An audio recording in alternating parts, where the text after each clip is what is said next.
할렐루야. 하루를 시작하는 성도들께 하나님의 은혜와 평강의 축복이 함께 하시길 기도합니다. 오늘 우리의 삶을 인도하실 하나님의 은혜를 기대하며 주시는 말씀 앞에 하나님을 향한 소망의 복음을 붙드시는 성도님들 되시기 바랍니다.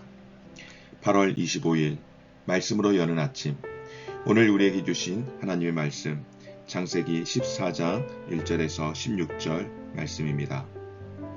당시에 신할왕 아브나벨과 엘라살왕 아리옥과 엘람왕 그돌라오멜과 고임왕 디다리, 소돔왕 베라와 고모라왕 비르사와 아드마왕 시납과 스보임왕 세벨과 벨라 곧 소알왕과 싸우니라.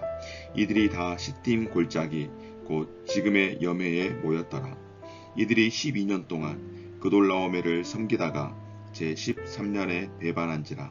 제14년에 그돌라오멜과 그와 함께한 왕들이 나와서 아스드롯 가르나임에서 르바 족속을, 함에서 수스 족속을, 사웨 기라다임에서 엠 족속을 치고 호리 족속을 그 산에서 쳐서 광야 근방 엘바란까지 이르렀으며, 그들이 돌이켜 엠미스밭 곧 가데스에 이르러 아말렉 족속의 온 땅과 하사손다말에 사는 아모리 족속을 친지라.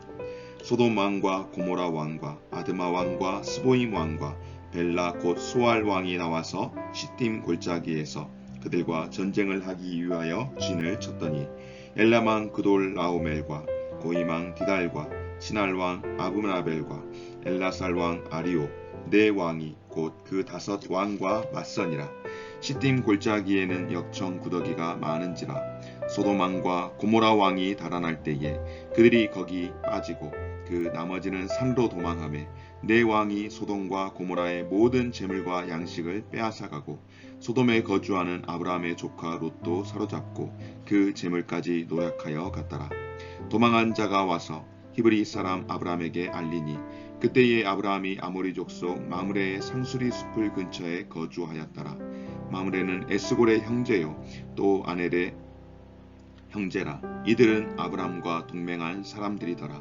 아브람이 그의 조카가 사로잡혔음을 듣고 집에서 길러 훈련된 자 318명을 거느리고 단까지 쫓아가서 그와 그의 가신들이 나뉘어 밤에 그들을 쳐 부수고 다메섹 왼편 호박까지 쫓아가 모든 빼앗겼던 재물과 자기의 조카 롯과 그의 재물과 또 부녀와 친척을 다 찾아왔더라. 아멘. 인류 역사에서 전쟁은 늘 끊임없이 일어났고 지금도 전쟁은 세계 곳곳에서 그친 적이 없습니다. 실제로 총, 포 이런 생명을 앗아가는 전쟁은 물론이거니와 요즘은 시대가 바뀌면서 경제, 또 전자 이런 것들로도 전쟁을 이야기하는데, 지금 여기에서 말하는 정말로 사륙의 전쟁입니다. 지금도 이 땅 어디선가 전쟁은 지속되고 있는데, 우리가 너무나도 잘 아는 것처럼 러시아와 우크라이나 전쟁이 벌써 수개월이 되어지면서 이 전쟁이 언제 끝날지 모르는 그런 형편 가운데에서 이러한 전쟁으로 어려움을 겪고 있는 이들을 하나님께서 돌보시기를, 또 오롯이 전쟁과 전혀 상관없이 피해를 입고 있는 이들을 하나님께서 도우시기를 우리가 기도해야 할 줄 믿습니다. 그런데 여러분, 이런 전쟁 일어나는 이유가 무엇일까요? 그것은 크지 않습니다. 인간의 탐욕으로 일어난 일들입니다. 러시아가 우크라이나를 공격한 이유는 여러 가지 나름대로 합리적인 이유를 들이댄다라고 하지만은, 이 전쟁이 불법적이고 불법성이 많다라고 이야기하는 것은 바로 러시아의 욕심 때문 아니겠습니까? 이렇게 세계사 가운데에 전쟁은 끊임없이 일어났는데요. 오늘 창세기에서 첫 번째 전쟁이 오늘 창세기 14장 말씀 가운데에 기록되어 있습니다. 이 전쟁 불가피하게 일어난 것일까요? 그렇지 않습니다. 이것 역시 전쟁의 그 첫 시작이라고 하는 이 전쟁에서 바로 인간의 탐욕으로 이 전쟁이 일어났음을 보여주고 있습니다. 동방의 왕들과 가나안의 왕들이 전쟁을 벌였고 4개의 연합군과 5개의 연합군이 전쟁을 한 것이죠. 승리한 엘람왕 그돌라오멜은 가나안의 왕들에게 12년 동안 조공을 받아왔습니다. 그런데 가나안의 왕들이 배반하고 그돌라오멜과 동방의 왕들, 그러니까 메소포타미아 지역에 있는 왕들입니다. 이 연합군들이 공격하여서 다시 승리를 거두게 되었고, 이때 아브라함의 조카 롯은 반대편인 서쪽 소돔 땅에 정착했기에 포로로 잡혀갔고 재물도 빼앗기고 말았습니다. 그렇습니다, 여러분. 전쟁은 언제나 권력자들의 탐욕에 의하여 일어나게 되었습니다.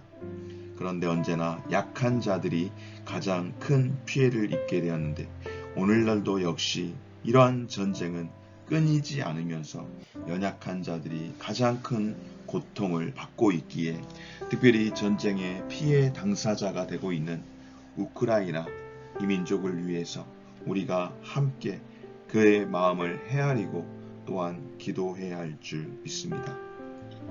사랑하는 여러분, 오늘 전쟁의 직접적인 피해자가 되고 또 포로가 되어버린 롯, 그가 어떻게 해서 소돔 땅에 정착하게 되었습니까?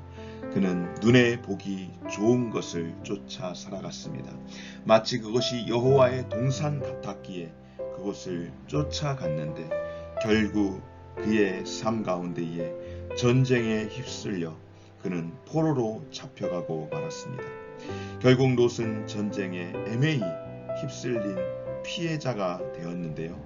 그러나 여러분, 결코 그가 피해자라고만 할 수 없는 것은 그가 풍요를 쫓아서, 힘의 논리를 따라서 세상을 선택했기에 결국에는 자기 자신이 자초한 일이라고 볼 수 있지 않겠습니까? 그러므로 여러분, 하나님의 자녀들의 삶은 눈에 보기 좋은 땅을 선택하는 것이 아니, 때로는 헤브론과 같이 척박하고 메마른 땅일지라도 그곳을 가꾸어 일구면서 하나님의 풍성하심을 확장시켜가는 사람으로 살아가야 함을, 오늘 롯의 삶을 통하여서 눈에 보이는 대로 따라가는 삶이 아니라 말씀을 따라가며, 그곳이 척박할지라도 말씀이 그곳에 있다고 한다면 끝까지 그 말씀을 붙드는 자의 삶을 살아야 할 줄 믿습니다. 오늘 이렇게 롯이 전쟁의 피해자로 포로로 끌려갔다라고 하는 소식을 그 난리통에서 탈출한 사람을 통하여 아브라함이 듣게 되었습니다. 아브라함이 이 소식을 듣고 조카 롯을 구하기 위해서 아브라함은 평소에 훈련을 열심히 하며 군사력을 키웠던 자신의 사병 318명을 데리고 이 전쟁에 참여합니다.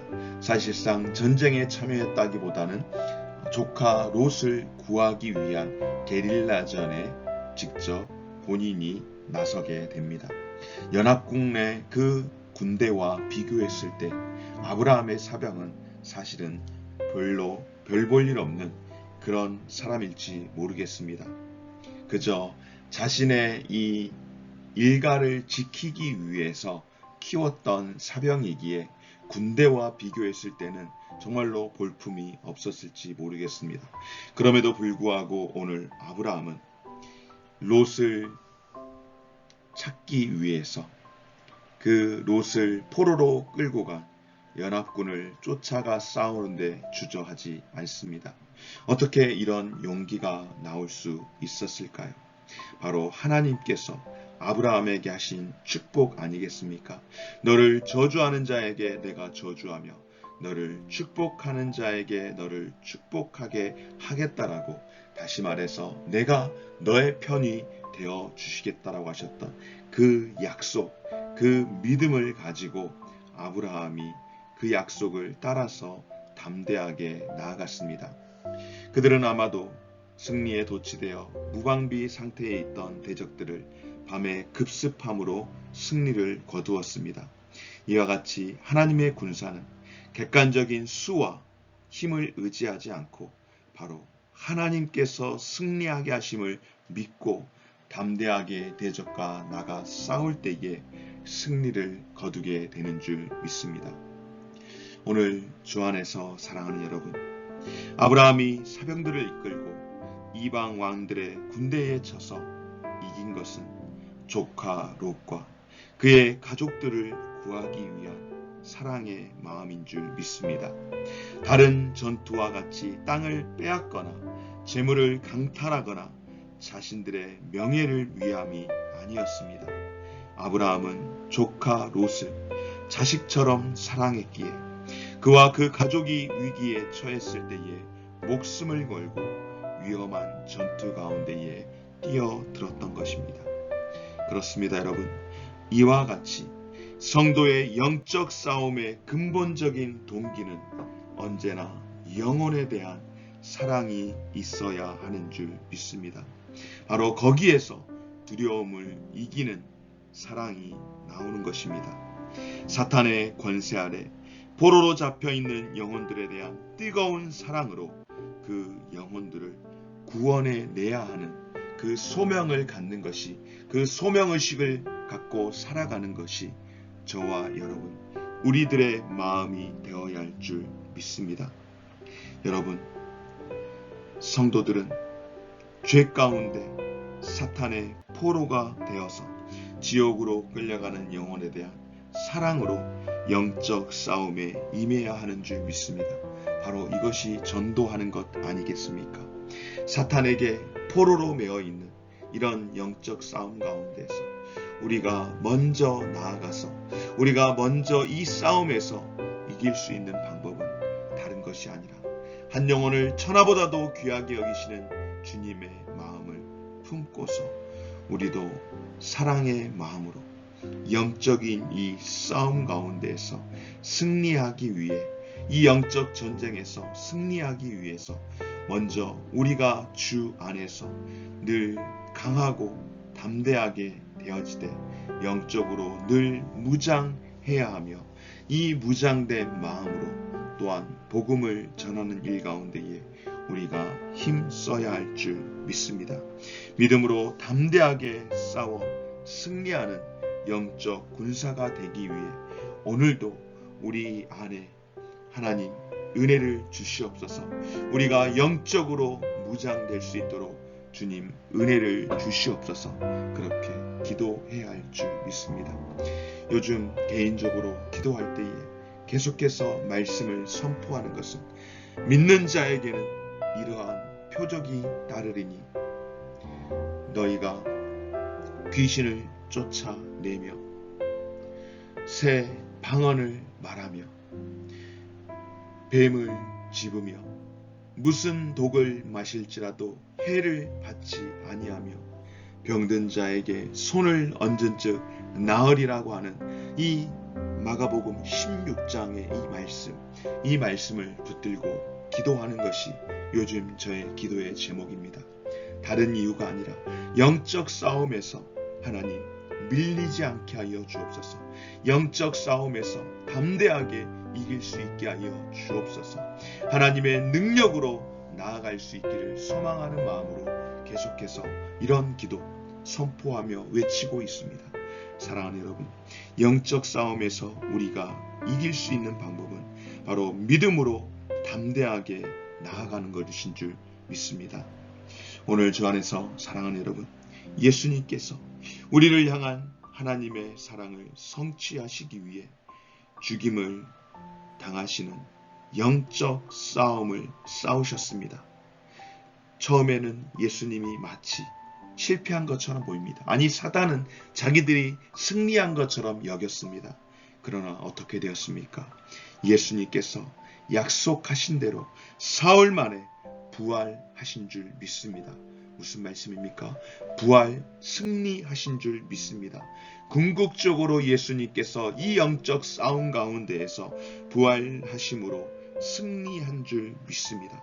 그리고 그 사랑으로 십자가에 군사된 저와 여러분, 우리가 이제는 예수 그리스도를 위하여 이 땅에서 사탄의 세력과 싸워서 영적으로 승리함으로 예수 그리스도의 사랑을 널리 전하는 것, 이것이 우리가 감당해야 할, 우리가 해야 할 일인 줄 믿고 오늘도 이 하루를 살아가면서 주님 영적으로 강건하게 하여 주시옵소서. 승리하게 하여 주시고 외치고 선포함으로 나아가는 삶이 되게 하여 주시되 하나님의 구원을 이루어가는 삶이 되게 하여 주옵소서. 이를 위해서 함께 기도로 무장하며 나아갈 수 있는 우리 모든 성도님들이 되어주시기를 주님의 이름으로 축원합니다. 고마우신 하나님 감사드립니다. 마음과 눈이 가는 대로 선택했다가 위험에 빠진 롯을 다시 한번 생각하며 눈에 보이는 대로가 아니라 말씀을 따라 살아갈 수 있게 하여 주시고 무엇보다도 영적으로 승리하며 싸움에서 이기는 자의 삶이 되게 하여 주옵소서. 오늘도 하나님 이 믿음 가지고 살아가되 오늘 이 하루도 믿음으로 승리하며 살게 하여 주옵소서. 감사드리며 예수님 이름으로 기도드립니다. 아멘. 하늘에 계신 우리 아버지여, 이름이 거룩히 여김을 받으시오며 나라가 임하시오며 뜻이 하늘에서 이룬 것 같이 땅에서도 이루어지이다. 오늘날 우리에게 일용할 양식을 주옵시고 우리가 우리에게 죄 지은 자를 사하여 준 것 같이 우리 죄를 사하여 주옵시고 우리를 시험에 들게 하지 마옵시고 다만 악에서 구하옵소서. 대개 나라와 권세와 영광이 아버지께 영원히 있사옵나이다. 아멘.